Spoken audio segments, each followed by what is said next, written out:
Want to take a quick moment to thank our sponsor here at From the Hawkeye of the Storm, our postgame coverage with Coach Gary Close, Brad Van Meter, and his State Farm team in Des Moines. Give Brad a call for a quote on insurance, 515-256-6480. That's 515-256-6480. Or you can also request a quote online. Visit bradvanmeter.com. His office is located at 4229 Fleur Drive in Des Moines, serving the entire state of Iowa. Brad Van Meter and his team down at State Farm. We appreciate Brad for being part of our postgame coverage with this guy, Coach Gary Close. Gary, good to see you, sir. Corey, good to see you too.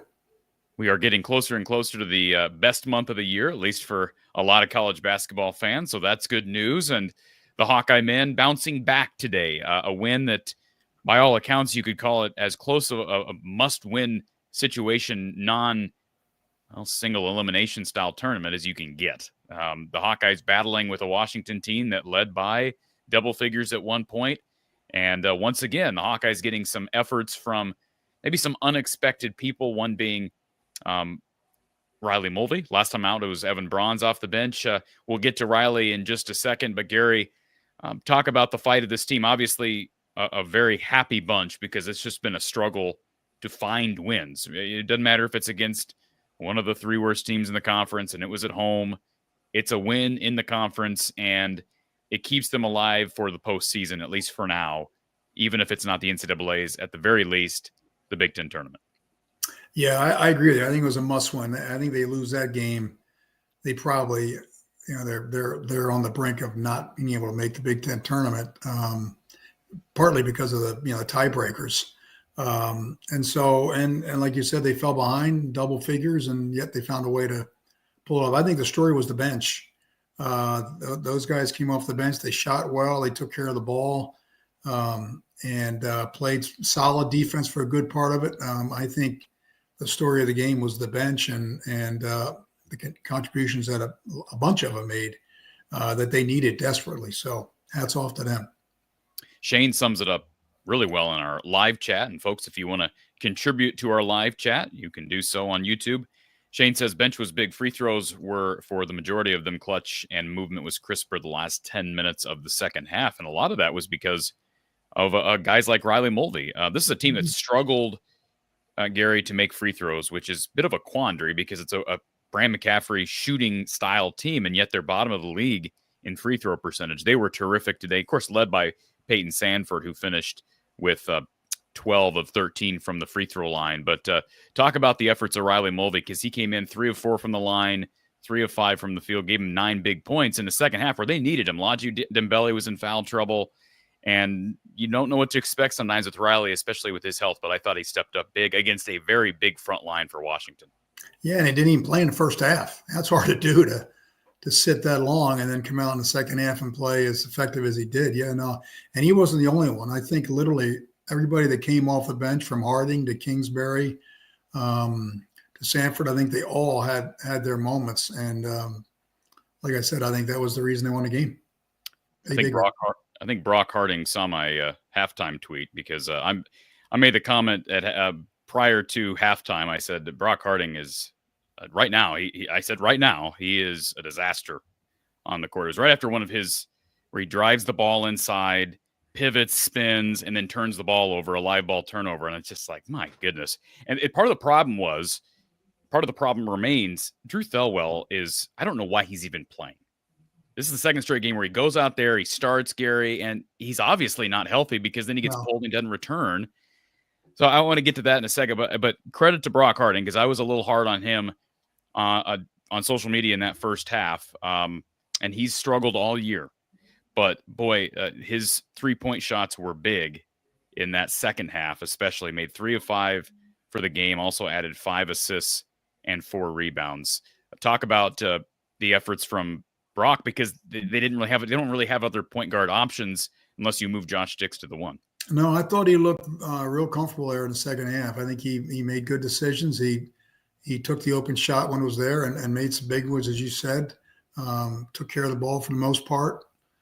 Some good passes. So, yeah, he was, along with the rest of them. They really, and especially with Owen out, you need some people to step up, and a couple other starters struggled a little bit, and they needed every bit of all that effort to survive. So hats off to them. It's not easy to be sitting on the bench and not playing much, and all of a sudden now you are, and you want to do well and make an impact. And literally all of them made an impact one way or the other. How surprising was it to see Carter Kingsbury as the first guy off the bench, and explain that to people who are confused as to why he was the 6th guy tonight? I think it was from a physical standpoint of just, battling inside and holding his own. He's a pretty good defender. And I think it's just his toughness is, he plays hard. I think they were looking for a spark, and I think he gave it to him. He battled that big kid about as well as you can battle him. He's a good player and didn't back down. And he might be their most physical post player from a defensive standpoint, even though he's a guard. But no, I thought he really helped and gave him a boost. As coaches, you're a coach, right? You'll never stop being a coach. I know players do, but do coaches react even when they're watching at home? Maybe they don't have a dog in the fight, to posterizing dunks? Or do you react to that kind of thing? Or are you just every once in a while? Sure. Is that as nasty of a dunk that we saw from Kepnang over Mulvey tonight? I know it got waved away, but that's as filthy of a poster as I've seen at this level. I won that, but it didn't count.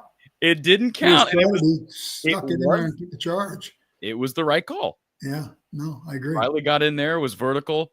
Part of the reason it didn't count was because Kepnang jumped from so far back that Riley was able to stay outside the cylinder and figure out a way to maintain verticality. But to do that over a 7-foot Mulvey was ridiculous. And the reason that, for fans, and I figured this out midway through the game, for fans that heard the name Frank Kepnang and thought, that name sounds familiar. He was part of that Oregon team back in 2021 that blitzed Iowa in the NCAA tournament. He came off the bench for that team, but he transferred from Oregon to Washington, and he's got upside. I don't know that his career. A lot of these guys, you see that happen, Gary. They're 4-star, 5-star kids. They go to a school and then they transfer and they never pan out to be the player that, and maybe that's, is it chicken or egg, right? Or they transfer because they weren't as good as they thought they were, or they, end up not as good as they could have been because they transferred. Who knows? But he is a physical, he is a tough guy to defend. In fact, he only averages 5-5 on the season. But you talked about the physicality and the efforts of guys like Kingsbury, and of course Mulvey. Bronze gave him good minutes in the first half. Kepnang, he starts today, 12 points, 8 rebounds, 6 of 7 from the field. What makes Washington? I know they're 4-11, right, in the Big Ten Conference. They're now going to move to 4-12. But what makes them challenging on the interior? Because they are big. Is it just girth and physicality? Because they seem to have that. Yeah. I think it's that they, that one big kid's he's a good player. I think it was the first time I saw Washington play all year. I have not seen him play, and I was curious just to see, what kind of team they had. And I think they're pretty physical. They're pretty athletic, and that kid's not a bad player. Are you at all, when you watch Carter Kingsbury play, I know he started as a walk-on, he's on scholarship now, but do you at all, when a guy like that is out there, do you reflect on his dad's time? Does it make for sure. He looks a lot like his dad, plays a lot like his dad. His dad was a gamer. There's no question about it. And it was tough and competed just like Carter is. So I'm happy for him because, he looks like he's a great teammate. On the bench, and I'm sure he's battling in practice. And now he's called upon to play significant minutes, way more than he's played all year. And he walks out there and contributes like he's been doing it all year. Folks, if you want to call in and ask Coach Closer or myself a question, 515-635-1601. Observations are always welcome. And we will talk a little bit about this big matchup on Tuesday, because basically if you're talking NCAA tournament hopes, and maybe some people think that's crazy to even be talking about it, but as we explained last time, my opinion is if they win out, they're going to be right there on the bubble with an opportunity to win maybe 1 or 2 in the Big Ten tournament and get in. It's going to be hard to win out. They got at Illinois, they get Michigan State at home, they get at Nebraska. Nobody's implying they're going to win out, but if you're a diehard fan, you're not turning it off yet, because they're still playing for something. And at this point, Gary, this is a big win. Talk about the bottom 3. You want to avoid the bottom 3 in the conference to make the conference tournament. It's first year with this format, with the expanded league. And for people that don't kind of realize where these two teams were situated, Washington's 4-11 heading into this game. Iowa's 5-10. So a loss today would have put Iowa into a tie with Northwestern and Washington. And basically only one of those teams, as of the standings right now, would end up outside the bottom 3. So this is a big win. Washington had the tiebreaker on both if they'd have won. Right. So, there's still games left to be played, but if it ended up being a tie, they would have jumped both Iowa and Northwestern if they'd have won today. And if you look at Washington's schedule, they have not an easy schedule, but they get USC, who's been up and down all year. They get Indiana, who's been up and down all year. And they get, Oregon's playing well, of course, knocked off your Badgers. Do you like when I call them your Badgers, Gary? Yeah. Knocked off the Badgers earlier today. But my point is, I think Iowa's got as tough of a schedule as anybody these last 4. That's a tough 4-game stretch. But hey, they know what they need to do, win everyone, and at least their season and their postseason hopes are alive and well. 515-635-1601. Folks, our RTI Threads player of the game is RTI athlete Peyton Sandfort, 27 points, 7 of 18 from the field, 12 of 13 from the free throw line, also added 9 rebounds. And Gary, I've been talked about my criticism in the first half, strong criticism of Brock Harding. I stand by that. He responded in that second half. Peyton Sandfort, I've been as critical of him as anybody all year. He wasn't real efficient, especially early. But, boy, you can tell he's determined. He plays hard. He wants this more than anybody else. And to see 12 of 13 from the foul line, again, for a team that struggled from the charity stripe all year, also added 9 rebounds, of course, without Owen Freeman, without frontline support. They need those 9 rebounds. Just talk about the efforts from the Waukee native. Yeah, he was great. 20 points in the second half. It's good to see him attacking the basket, and he had some nice interior moves. He got to the free throw line a ton. It makes him a harder guy to guard if he can, score at multi-level. So, And a game they had to have, that's when you need your veteran players to step up. And I think he, along with Josh, played real solid, played real well, and led the team to win. The Hawkeyes defeating the Washington Huskies 85-79. Let's go to our caller here. It sounds like Doug is in Florida. Doug, welcome to the show. Are you enjoying the warm weather? I'm definitely in Florida. There's the ocean. Maybe you can see the ocean behind me. The beach. Yeah, the beach. We're up on the 20th floor of this condominium, so I'm pretty happy with that. And the Hawks won, and none of my family really went crazy when I was going crazy during the game. They just told me that I need to behave myself. But I guess that they know how I am when I watch the Hawkeyes. I never behave myself when I watch the Hawkeyes. There's F-bombs and all other things going on when I'm watching the Hawkeyes. Coach, I know you threw some F-bombs probably when things didn't work out for your team. Never? No F-bombs. I was told Coach John Wood never cussed. He would never drop any. A lot of coaches don't. Tom Davis. Yeah. Never. We know that's not the case with Fran, but really? Oh, we do. Okay.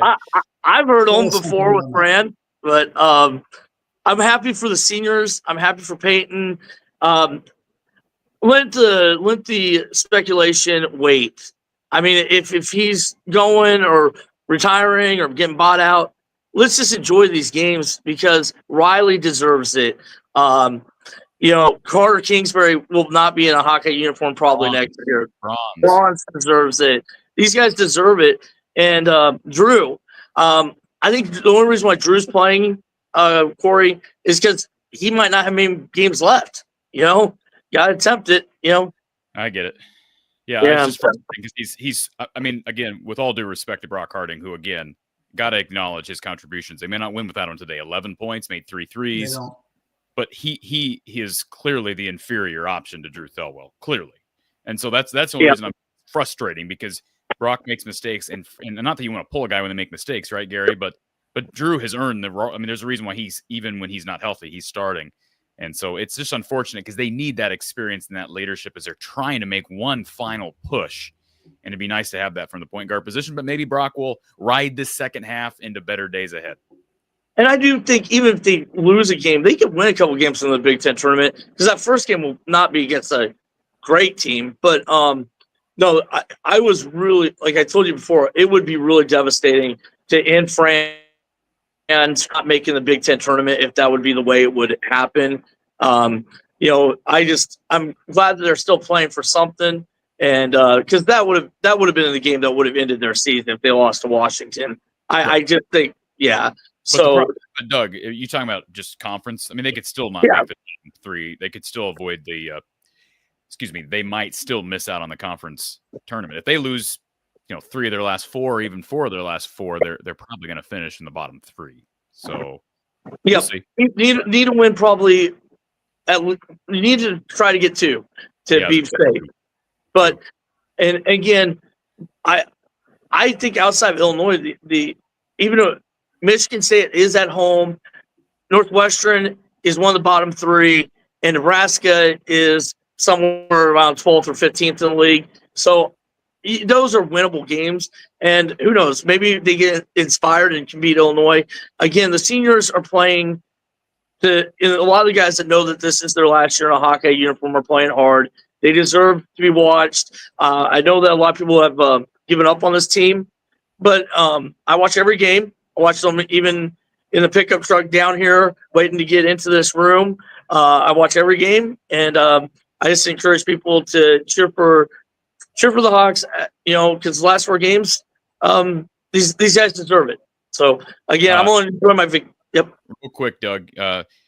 First of all, shout out to David Morris. Thank you for the donation, the super sticker here on the live stream on YouTube.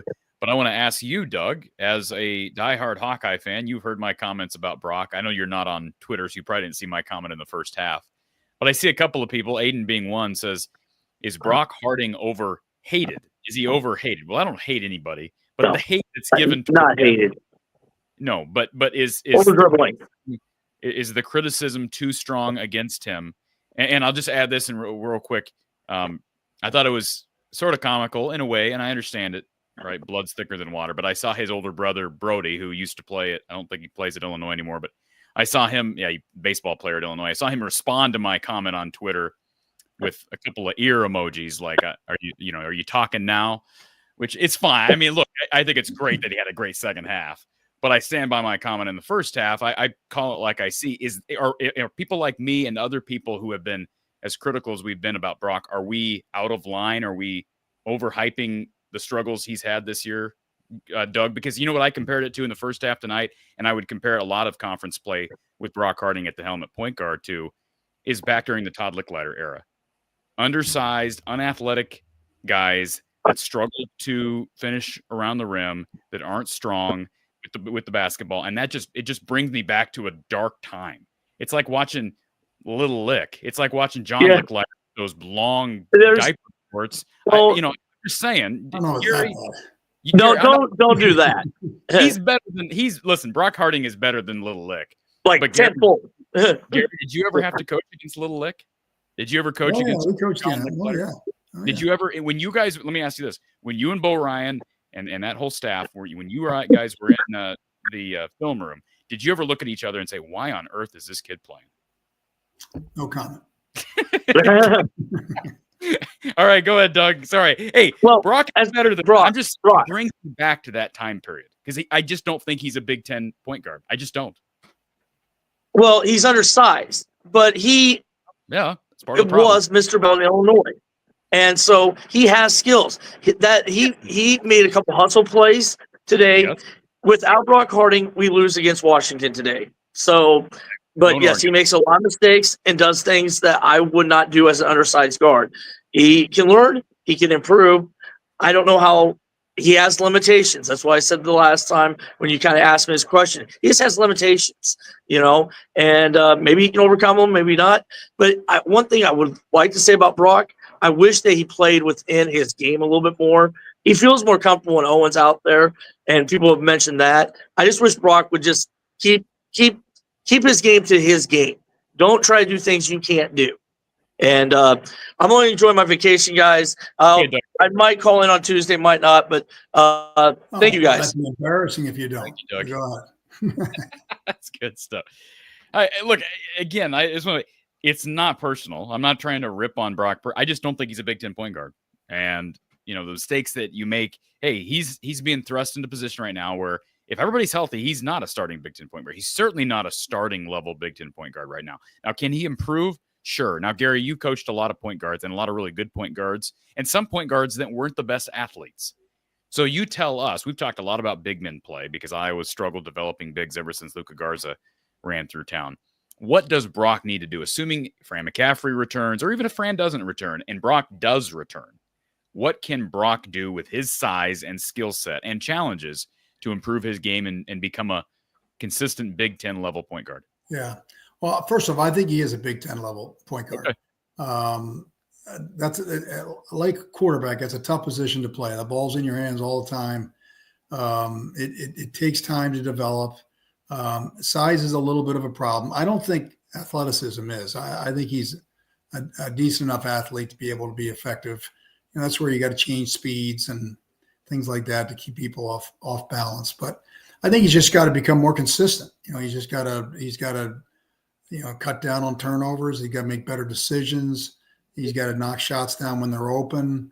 Kind of let the game come to him. All the kind of things that you talk about in a quarterback, you're talking about in a point guard. And so I still think he's got a chance to be a real good player. And obviously the better players you have around him, he's going to look better. So I wouldn't give up on him. I think he's got a chance. He's certainly been inconsistent. And I do agree. I think not having Owen around has definitely had an effect on him. Hey, I'll always defer to the wise man on our panel. So Gary Close says, I think Brock Harding is a Big Ten point guard. So I will defer to Gary on that and I'm not giving up on, I don't give up on guys. So I'll defer to Gary Close on that one. We have a couple of questions here in the chat for you, Gary. One being Dodgers guy who brings up the Ohio State loss. How about that Northwestern team? They've dealt with injuries. They've not had a great season, but to Unreal. destroy Ohio State. Explain that the other night. I can't. And that was at home. It was at home. I mean, it was a home game. You lose by 21 at home. The first thing that comes to my mind is they're not ready to play. Oh, we're playing Northwestern. We can just walk out here and win the game. Everybody knows Northwestern plays hard. They're well coached. So if you don't come to play, they dang near beat Wisconsin a couple of weeks ago. They've lost a lot of games in the last 2 or 3 minutes. So my guess is Ohio State wasn't ready to play, and Northwestern outworked them, and that's not a very good sign. All right, we got a couple of people here on the phone line before we go to our next caller. A reminder, folks, to check out RTI Threads, and our RTI Threads athlete today was Peyton Sanford, our featured player of the game. But, of course, you can shop the official merchandise of Owen Freeman, Peyton Sanford, Josh Dix, and so much more, including Hawkeye football and baseball athletes. Visit rtithreads.com/NIL. Support the cause, support the show, support an Iowa company. rtithreads.com from the Sioux City area in western Iowa. Let's go back to our phone line. Thank you for calling Iowa Postgame with Coach Gary Close. Who's on the line? Hello, this is Paul. Hey, Paul. What, you are waiting for me to say something? Yep, you're on the air, Paul. Well, I'm calling to support Harding. Okay. I think you're definitely being overcritical of a sophomore guard, and I have like a couple points to make to you. Okay. First of all, how many over 6 foot athletic guards have we had in the last 3 or 4 years that have come to Iowa, did not contribute, could not handle the ball, turn the ball over, and then left after a couple of years? I don't know that I would say unathletic. They've had guys who have come through like DeSante Bowen, Aaron Eulis, Tony Perkins, and Tony Perkins was really productive. But the guys like Aaron Eulis, Tony Perkins is more of a forward than a guard. Well, he played. Hold on a second. Hold on a second. Paul, you asked me a question. Tony Perkins played point guard at Iowa. And I answered your question. No, you asked me a question. Tony Perkins played point guard at Iowa, and I'm just responding to your comment about the transfers. Guys like Aaron Eulis, DeSante Bowen were good athletes. They didn't work out here. I agree with you on that. I'm just saying those guys were not unathletic, undersized point guards. Don't dominate my conversation here. I'll be off in a minute.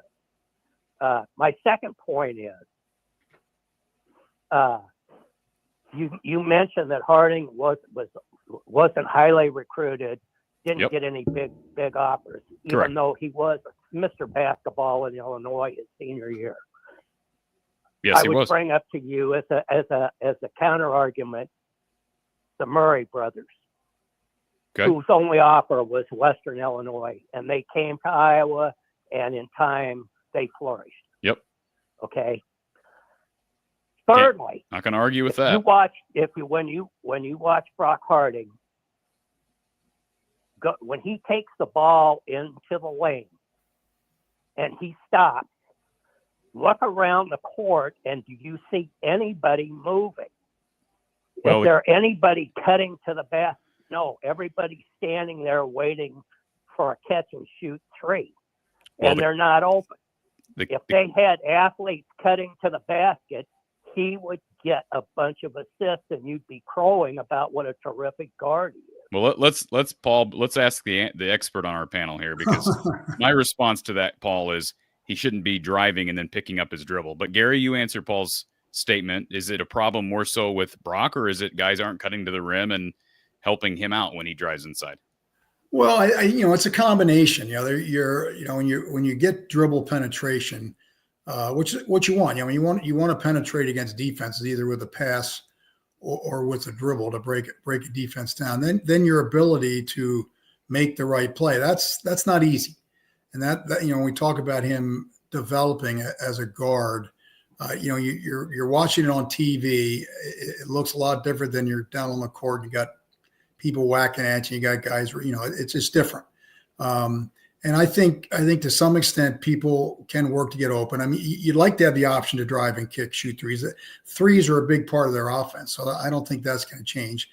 And you don't want too many people cut to the basket. That's just going to clog everything up. So it's in a motion offense where things aren't set, it's the ability to read and make the right decisions, and it certainly helps the passer.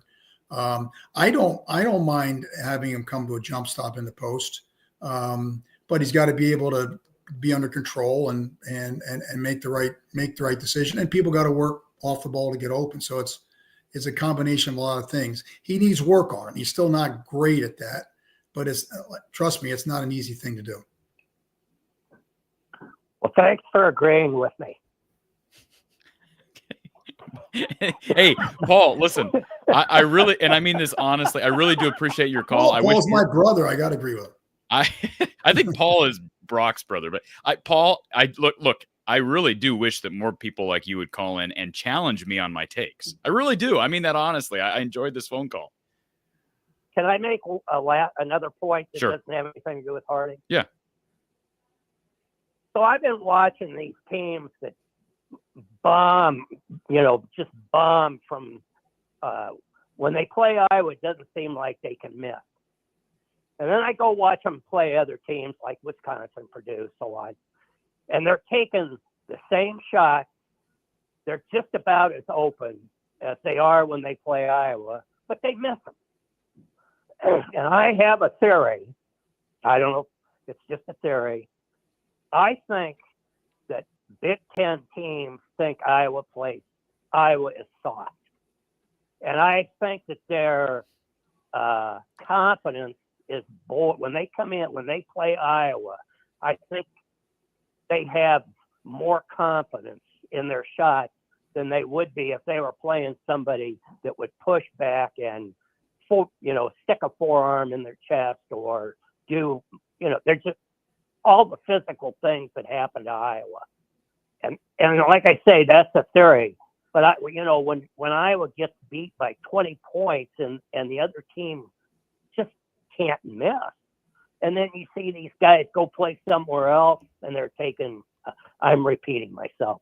No, but that's my point. Paul, you and I are going to agree on something here because I do think there's a facet of that. Now, Gary, we've talked about the defensive problems that Franz had during his tenure, and it's not that those things don't exist. Are they a good defensive team? No, but it's only exacerbated, right? When you have a team, I think in some cases, most cases in the Big Ten Conference, everybody you're playing is skilled, and they're studying tape, and maybe they've played them on. Now, I don't have as many two plays this time.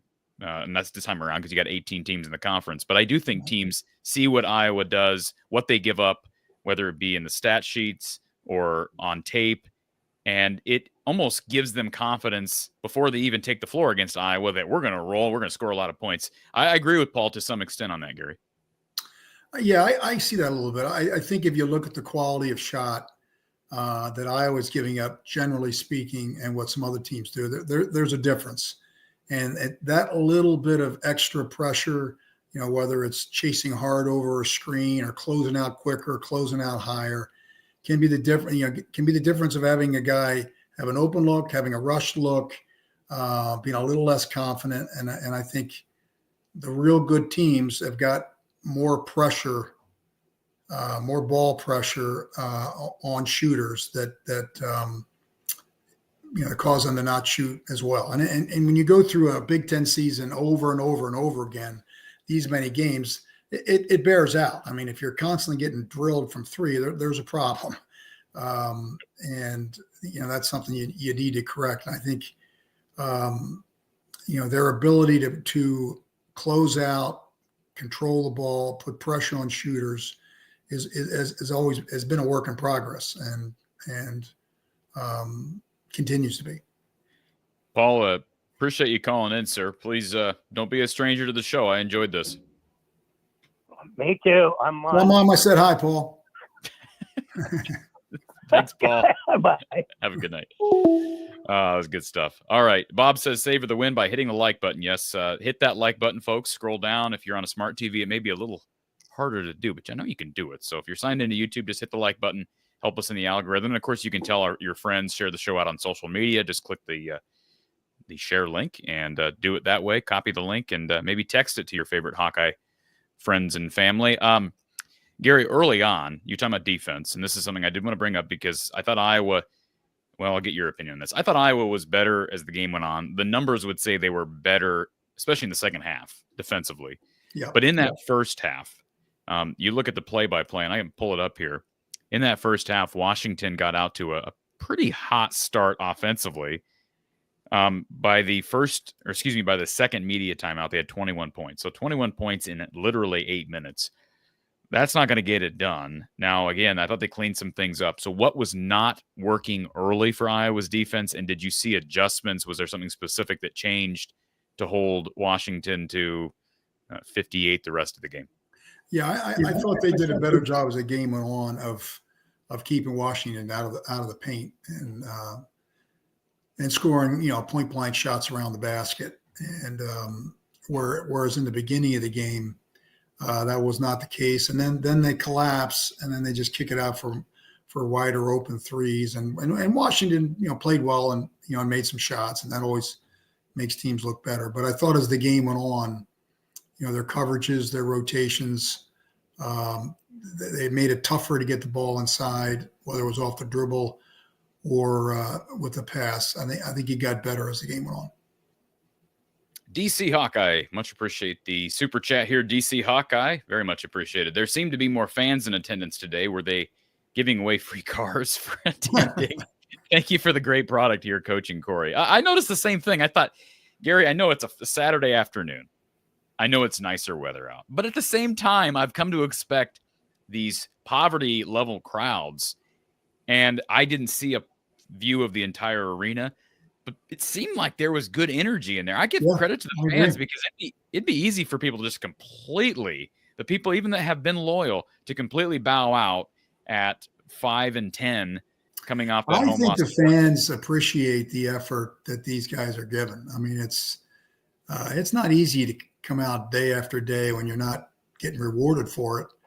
And I think they for the most part have been in games, and some games have got away from them in the second half, but the effort has been there. We haven't been able to fault their effort, especially with what they've gone through from an injury standpoint. So, Iowa fans have always appreciated hard work and good teamwork and things like that. And this team has shown that all year, and that's a credit to them, and it's a credit to the coaching staff. We haven't seen, unless I'm wrong on this, Gary, we haven't seen a whole lot ever since Owen Freeman's been out of Iowa going with two bigs, so to speak. I mean, they've had to kind of play small ball. I don't know the last time we've seen. Some cases they haven't gone with any bigs. I mean, yeah, Carter Kingsbury's guarding their post player. But we saw a little bit of that in the second half. Well, actually, quite a bit of with Dembele and Mulvey on the court at the same time. Yeah, a little more in the second half. Yeah, just Mulvey didn't play in the first half. Just to combat Washington's size, I presume. Yeah. Oh, yeah, their physicality and for the most part, it was good. And I do think I'll give credit. Another guy I've been critical of, Ladji Dembele. He's a better rebounder now than he was like 3 months ago. I really do believe he got better as the game went on. I thought he struggled in the first half, but he gave him a boost in the second half. I was even wondering if he's going to get back in there, but the lack of bodies, he almost had to, and he responded in the second half. All right, let's go back to our phone line. We've got Vincent on hold. Vincent, welcome to the show. Hey, Corey, good evening. How are you? I'm doing good. How are you? Pretty good. I didn't get a chance to actually catch the game, but I'm assuming that there's a win we're talking about. Yes, we are talking about an 85-79 win. Yes. Oh, okay. All right. Perfect. I just kind of tuned in driving home from grabbing dinner, and I'm going to defend, or not, maybe not defend. I'm going to just kind of give my another stance on Brock Harding. I know Paul wanted to give his, but I think the I guess analysis of Brock is more than fair. If people are kind of razzing you or giving you some feedback or some negative comments, it's understandable. But so far it's only been Paul, who we may or may not be related to Brock Harding. I'm thinking so. And Brock Harding's brother, literally his brother, who has a responsibility to defend his younger brother, which I respect. So anyways, absolutely. If it was my younger brother, I'd be saying the same thing too. But facts are facts. Gary kind of hit it on the head. Is Brock Harding I guess I'd clarify, because you and I talked about this in one of the games from last week.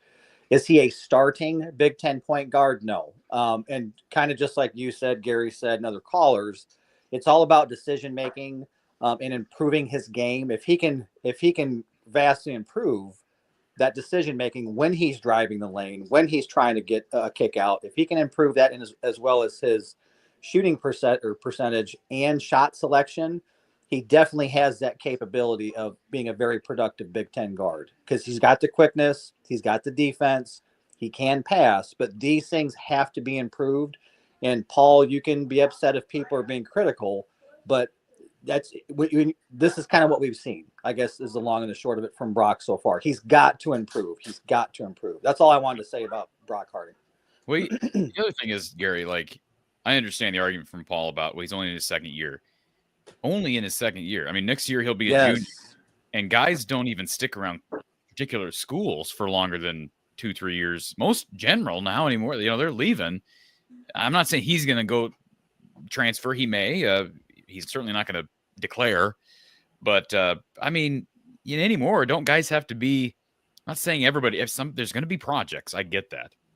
But for a guy who's starting, and he's started on and off these first 2 years, it's not his fault that he's been thrust into this situation. Part of it's because they lost Tony Perkins, who would have been the starting point guard this year had he returned. It's kind of a hard situation to be in because you're critical of him because he's not playing well, but it's like, well, he's playing because they don't have better options. And Drew Thelwell's down right now. Yeah. Well, and in year two, not to jump in, Gary, I apologize, but in year two, generally you're making some progress, and it just doesn't seem like it's gotten there yet for Brock. And stepping into that starting role this year, you always have young players that are going to take lumps as they kind of go through that learning curve. But as you watch him in games, there's just some stuff where you're really shaking your head. And anybody or all of us as fans, it's okay to have an opinion. And I agree with you. I think Paul might have some maybe family ties there, but understood. By the way, Tony Perkins was not a forward. He was a point guard, just to your point. Well, I don't know what. I think Paul's got his players mixed up. Look, if Paul viewed him as a forward, that's because Tony Perkins was long. He crashed the glass. He was not a great player, Gary. He was a really good player. Yeah. And look, recruiting aside, like I know Paul brought up the recruiting thing. I agree. Like, recruiting isn't an exact science, Gary. I'm sure you could name half dozen players off the top of your head of guys that were under-recruited, ended up being great players. Jess Settles was Jess Settles under-recruited? He had some options. But you could name a bunch of guys from your era at Iowa. And look, Keegan Murray, Chris Murray, those are excellent examples. Hey, Tony Perkins is an excellent example. Iowa went to him because they missed on a guy or two. He ended up being a really good point. I know he's not playing great at Missouri. Not playing a lot at Missouri. But Tony Perkins is, no, there's always exceptions to that rule. That's not a reason why, if I'm going to be critical of Brock Harding, that's not the reason why, because he's under-recruited. But it's just simply, it's going to get brought up, Vincent, and you know this. It's going to get brought up if a guy comes in and struggles. Well, they're offering scholarships to this guy or that guy, and no one else did. If you hit on one of those, you look like a savant. But if you don't, then you look like a guy who struggles to recruit the best players. No, true. The reason I wanted to call in, Gary, I know last time I happened to call in, I think you were just out of town, but the one question I was going over with Corey is there, I know Fran runs multiple defenses, but is there something, what are you seeing from him? Does he have a primary defense? Is it always he's running multiples? That's the first question. And secondly, if you're in the position you're head coaching this team, aren't you going to have a different style of defense to maybe lock down more so behind the 3-point line? Because it just seems like we're constantly getting killed there. I know I'm putting you on the spot with that, but us as fans, and you know this as a coach, once you get rolling behind the 3-point line, it's a snowball effect. And I don't know why we haven't just altered, or Fran hasn't altered some things there. But those are the two questions. And gentlemen, thank you so much for the time, Corey and Gary. And Gary, let you answer that question. Thank you, Vincent. Yeah. I'm trying to remember the first question. He's brought up about what defenses Iowa runs. Oh, yeah, right. Yeah. I think he's played more man this year than maybe he's ever had. In the past, he has played some zone, other than they tend to play zone on out of bounds plays underneath their basket.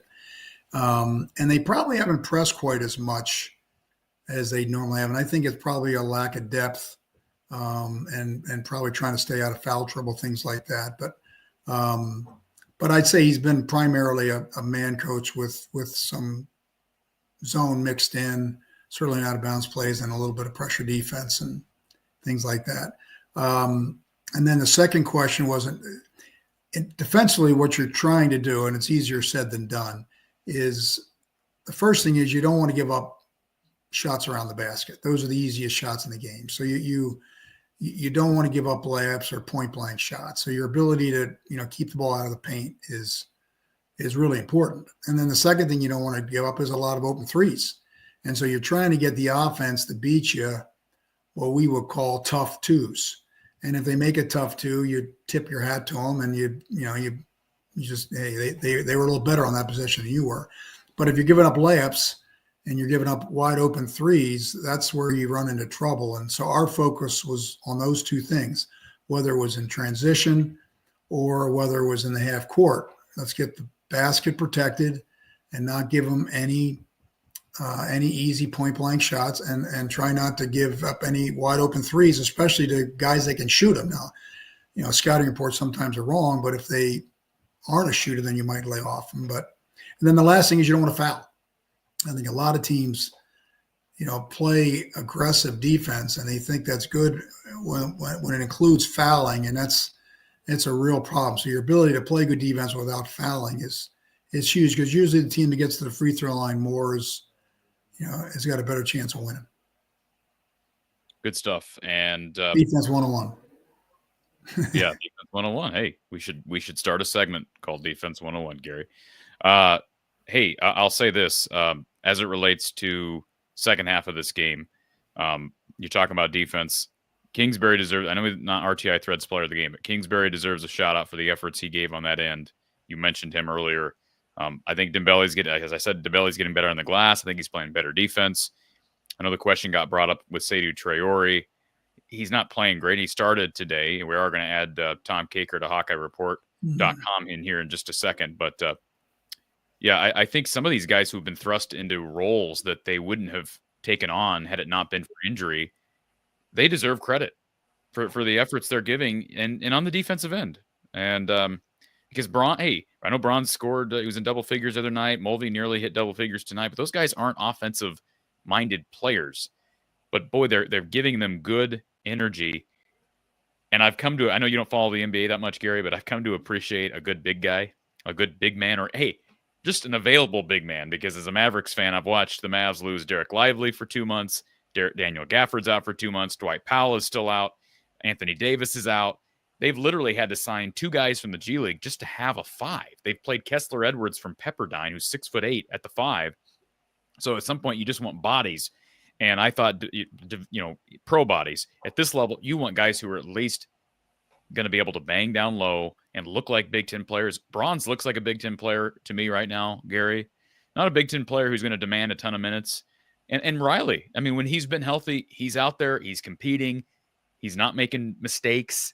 Those guys don't travel. Like, I know they aren't getting the ball in precarious situations a lot, and that's credit to the coaching staff and to their teammates for not putting them in those situations. But I think I give those guys a lot of credit for the efforts they've made here, especially since Felwell and Freeman bowed out with injury. Again, our RTI Threads player of the game is Peyton Sandfort. 27 points, 7 of 18 from the field, 12 of 13 from the free throw line to go along with 9 rebounds, and he put the team on his back down the stretch. He and Josh Dix, who finished as the team's leading scorers.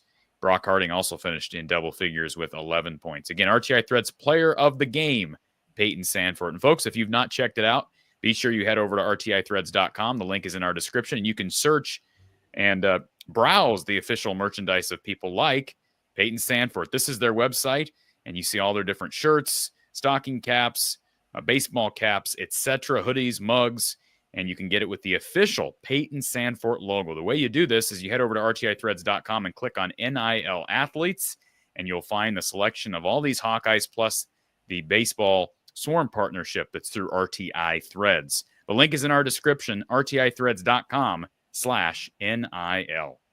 All right, let's add Tom Caker to HawkeyeReport.com in here live from Carver-Hawkeye Arena, fresh off Fran McCaffrey's post-game press conference. Tom, welcome. Good to see you, sir. Hey, guys. How are you? Tom. Coach, how you doing? Good. Good.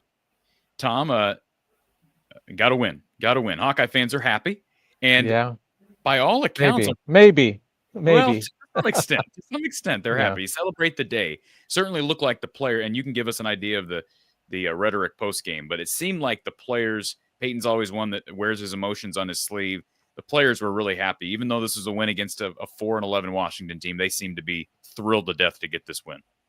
Yeah, and there are a lot of teams in the history of basketball in Iowa's situation down a lot of players and might just play out the string and just kind of go through the motions. And especially when you fall behind early and things aren't going your way, you can fade away, and you've seen it over the years. But this team, I'll tell you, even though they've lost some games by significant margins, I never felt like they quit.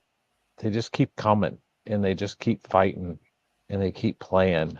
And that paid off today because, I mean, not a lot was going right for them, especially in that first half. And then they just kind of hung around and put that 8-0 run together at the end of the first half to get within a point. And you felt like, boy, if they could come out, and then Washington kind of hits them with a haymaker right out of the gate in the second half. And Iowa gets off the deck again and just keeps coming and finally take a lead in the second half, and had a bank shot go for them instead of against them, because we've seen more than one bank shot go against Iowa this year.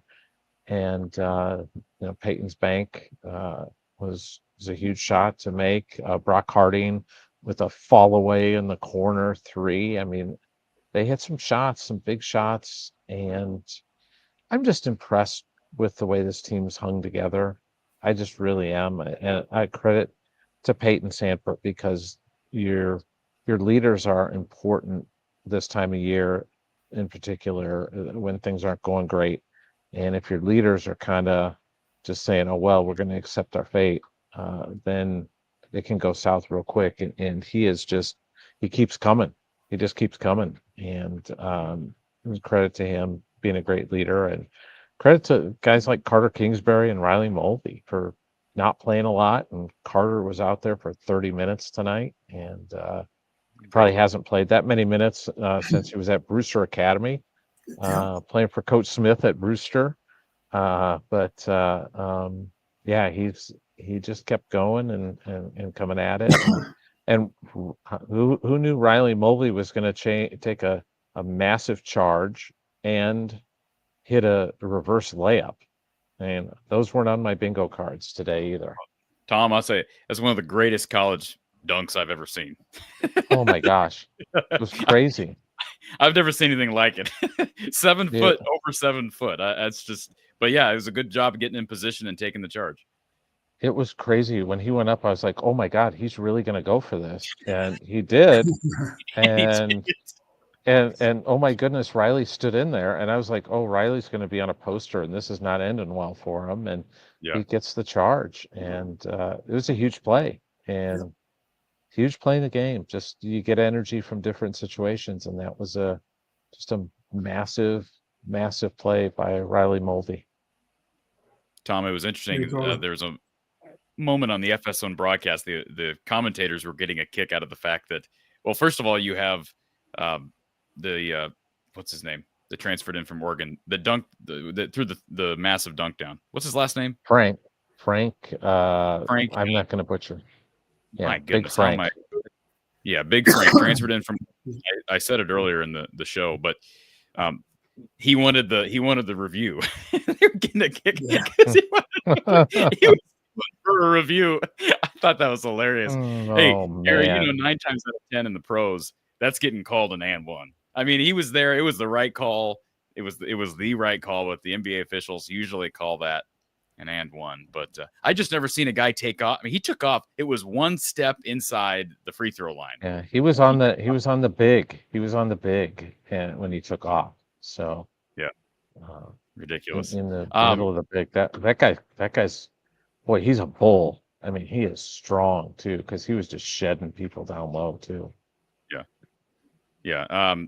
Fran McCaffrey notches his 200th win inside Carver-Hawkeye Arena. Gary, what does that mean for a coach to be able to see that type of wins? Yeah, no, that's a lot of wins. success and credit to them. That's impressive.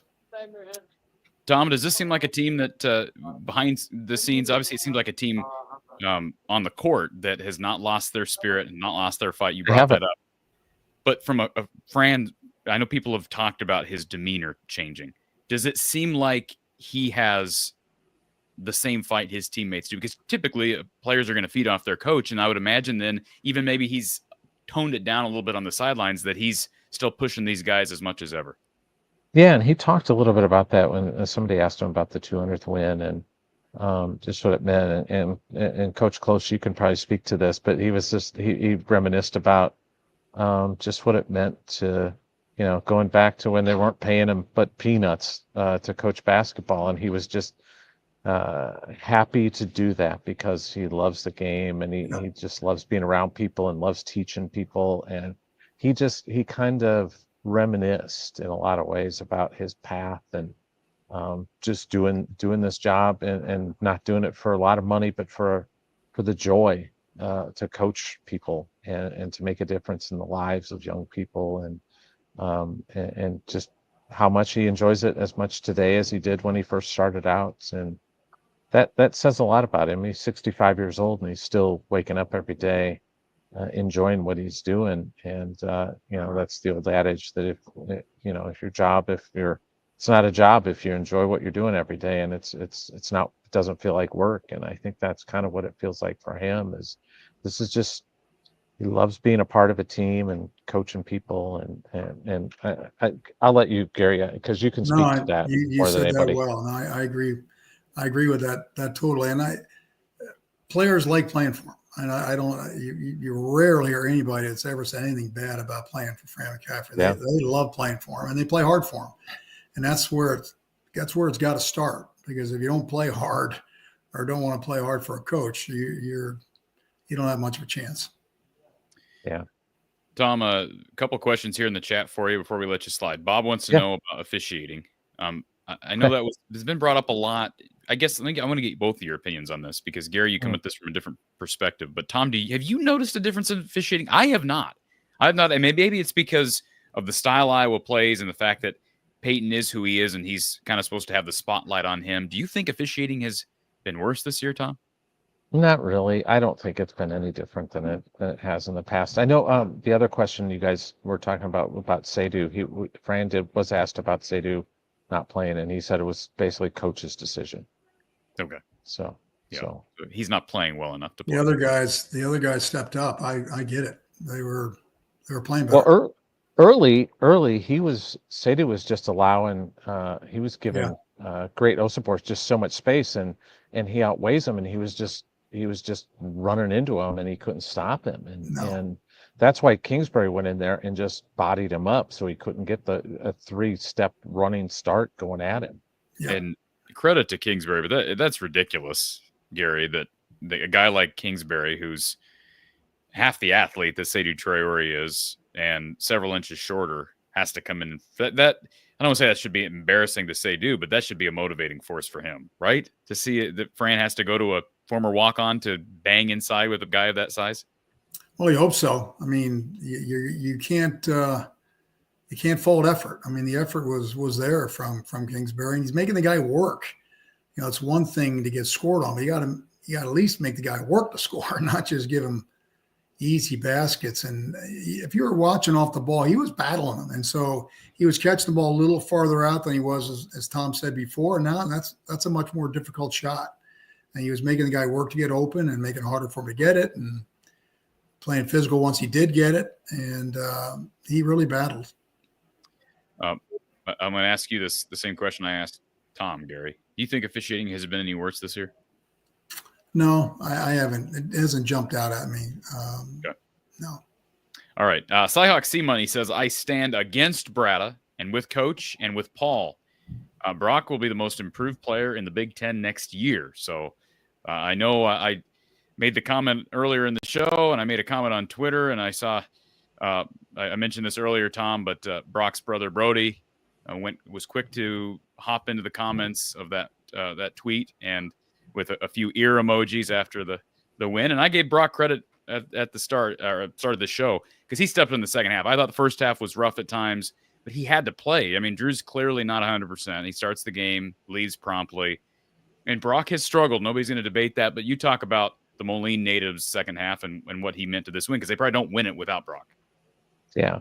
And a quick note on Drew. Fran said that he re-injured the ankle yesterday in practice. So that's what's limiting him right now too, is he's just not healthy. And Fran praises the kid. He's like, hey, he just wants to be out there and he wants to help, but it's just impossible to do. I am totally biased about Brock. I've known Brock for a long time, and his family is, they're great people. So I'm totally biased. I fully admit that. But didn't somebody accuse you of being Brock's dad at one point? Yeah, on the message boards they said it's like my son. He called him my son. Tom can handle it. I was fine. I was fine with it. Maybe that was the guy that called in earlier to defend the Paul guide, Gary. Maybe that was actually Tom. That Tom? Did you call in a little bit ago, Tom? No, but Brock is just, there are times where he's going to get exploited on the defensive end in particular, and you saw some of that in the second half towards the later stages where he was out there and they were trying to go at him a little bit in the post, posting up their guards and trying to get him a couple times. But I'll tell you what, that kid's going to fight you. He's just going to keep coming at you, and he's going to keep playing. So I wish he dribbled less. Yeah, probably needs to move the ball a little bit more, but he's just going to keep coming, and he's going to keep playing hard. So you take the good with the bad with every player, and I'll bet on that kid to win every time, just because I know he's got some toughness to him, and he's going to keep coming. Richard wants to know about your estimate of fan attendance today, Carver. Boy, I don't know. It was one of the probably third best crowd of the year behind the Iowa State and Wisconsin games. Wow. So Saturday, beautiful weather. It was a good crowd. They were into it. They were active. I thought it was a solid crowd. But it does need to get it. They got to figure out a way to get students here more regularly, because they weren't a lot of them today, and you got to figure out a way to get just regular fans to these games more often, because Gary and I remember when this place was full all the time, 15-5 every time, and what this place could be like for opposing teams. And it's tough now, but boy, when you get this place full, it's a special place, and it's tough to play here, and it wins a lot of games for you. And they got to figure out a way to re-engage with the fan base, the student population, and get more people here. Official box score attendance 10,393. So that's the official attendance on the box score. Tom, HawkeyeReport.com. People can follow you, and of course, you got a big team working hard around the year. Anything in particular for fans to find over at Hawkeye Report right now? Well, we've got a lot of wrestling stuff too. Our guy Tanner was down in Indianola today covering the women's wrestling. They qualified 15 for the national championships that are in a couple weeks in Coralville, and he'll be at the Iowa Hawkeyes State meet. Kyle will be over here at Carver-Hawkeye for the UCLA game tomorrow, so we're going to be pretty busy. So a lot of coverage from us. So stop by, everybody. Tom, appreciate you being here, and we'll thank you. Hopefully talk to you. You heading over to Champaign, I'm assuming? I'll be in Champaign. I'll be in Evanston. I think I'm probably going to be everywhere the rest of the way. I'm going to ride out this season with Fran and the guys and see where it takes us. Well, Tom, we appreciate your time, sir, and stay safe. Thanks. Drive safe. Take care, Tom. All right, folks. Looks like we just have one more caller in the queue. We had a couple of people that bounced around in there, but before we get to that caller, Chris says if Fran decides to move on after this year, so he's not asking Gary if you think he will move on, but he wants to know of 3 names for you to watch for. Thank you for the super chat. Wow. Man, he's really putting me on the spot. Jeez. Would BJ be on the list? Would you throw BJ into the mix? Possibly. Yeah, you might be worth a phone call just to see. I would, obviously what the job that Darren DeVries is doing at West Virginia is very impressive. Yep. And what he did at Drake before he left was very impressive. So I think he would be somebody. Usually athletic directors have got names of people that they're thinking about. So they're prepared and ready to go in case something were to happen. But I think he would be one. And beyond that, I don't know. I know that the guy that's at Drake now is doing a fantastic job. Division II coach prior to that, but he's won everywhere he's been, and he's winning big at Drake right now. So that might be a possibility just with the Iowa ties, and we'll have to wait and see. Thank you for the question, Chris. Let's go to our caller, Cody, who's on hold. Cody, good to see you, sir. I'm a Commander, Cody. Hello. Self-appointed. That's okay. I was kind of curious. You touched on a little bit with Sadhu. That was a quick hook today. Like, I know the defense was poor, and he chucked a couple jump shots that, I mean, that was brick city the second they left his hand. And I was kind of surprised that, I mean, they stapled him to the bench pretty much till the end of the game. But were you surprised Tajo didn't come in? I mean, I felt like he would have banged with those guys. I mean, Tajo is so thick down there. I thought they might have given him some time. Yeah, I just think when they went with Carter, saw the way he was competing, they didn't have to go much farther. And I think that's what they were disappointed that the competitiveness wasn't there to begin. He was just getting point blank shots. And boy, you give guys confidence like that from a physical standpoint, that's hard to stem. Right. And they did. And Carter was a big reason because of it. Yeah, that was kind of goes right into my second question too. What do you think that they told Carter when he went in? Like, as far as maybe more so on the offensive end, because to me, like, I've seen him shoot and it looks pretty good. And, you know, I was always told, and, you know, when we play, we always say it too, if the ball comes to you in rhythm, just let it fly. You're on the court, you're playing basketball. I mean, if you miss, you miss. I mean, people miss all the time, but he always he's not even looking at the basket sometimes. And I get it. Maybe his confidence isn't super high, but I mean, if that thing comes to you in rhythm, you got to let that thing go. And I don't know. I see him thinking there. Well, and he did eventually. And I think he made one, didn't he? You did, yeah. Yeah. So I think it's more, you know, let me just get my feet underneath me and get into rhythm here a little bit. And I'm sure they wanted him to go in there and just bang give us a spark, give us a physical spark. And you see he's a physical player, and then let the other stuff come. And so I thought, and even offensively, I thought he made some penetration, a little bit of penetration that started to break the defense down a little bit. I thought he was fine. I think as he plays more and gets more confidence, some of those things will come. But, you know, when you first get out there, you just don't want to make any mistakes. You want to be a positive impact, and definitely was that.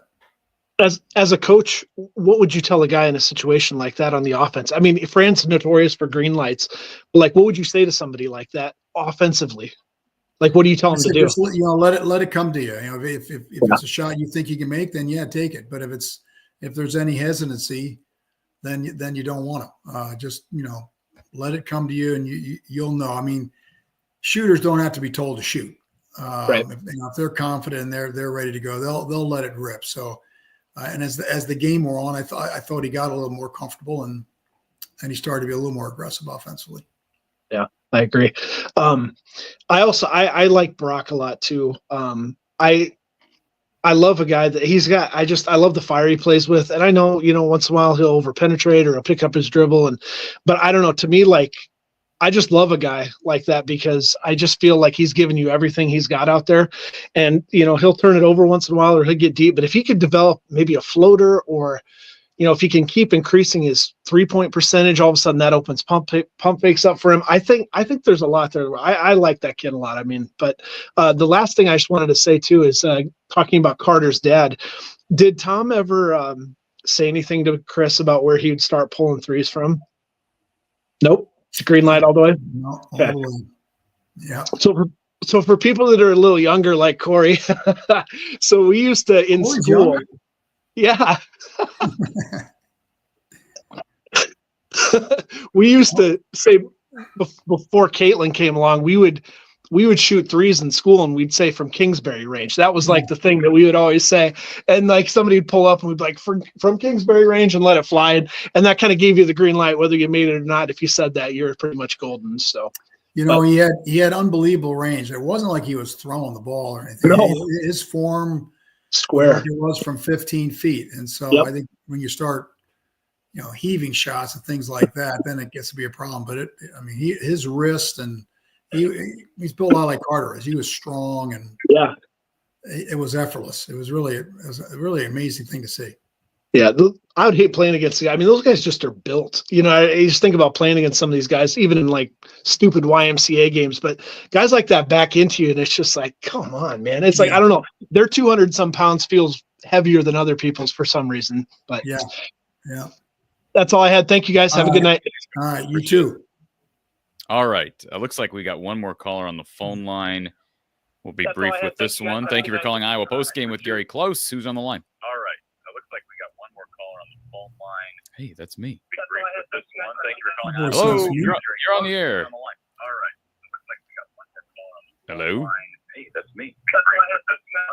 All right. Well, nobody there. I tried, Gary. I tried. You gave it a great effort. Kind And of like Carter Kingsbury. yeah, that's right. Folks, if you're interested in sponsoring the show, info at fromthehawkeyeofthestorm.com. That's info at fromthehawkeyeofthestorm.com. And don't forget to check out RTI Threads. One more plug for this great brand in Western Iowa. And they are supportive of the Hawkeye cause also, with Owen Freeman, Peyton Sanford, Josh Dix, and so much more Hawkeye merch. Authentic player merch with authentic original logos, official player logos, part of the NIL cause and the cause here from the Hawkeye of the Storm. Visit rtithreads.com/NIL.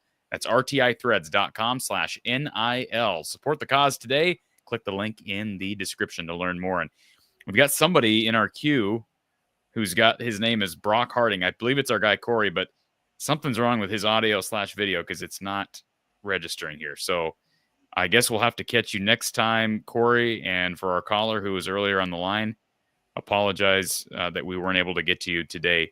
Folks, I'll be back with you tomorrow, and we'll be recapping Iowa UCLA, the women playing the third-ranked Bruins on Peacock, 1 p.m. Central Time. We'll have post-game coverage with Kasheen Alexander, and then, of course, another big game for the Hawkeye men. Tuesday, Gary, Orange Crush, always a very challenging place to play. Yes, it is. Yeah, that's amazing games at that place. 8 p.m. Central Time, Tuesday, FS1. For Coach Gary Close, I'm Corey Bratta from the Hawkeye of the Storm. Gary, thank you. Enjoy your weekend, and we'll talk to you soon. All right. Sounds good, Corey.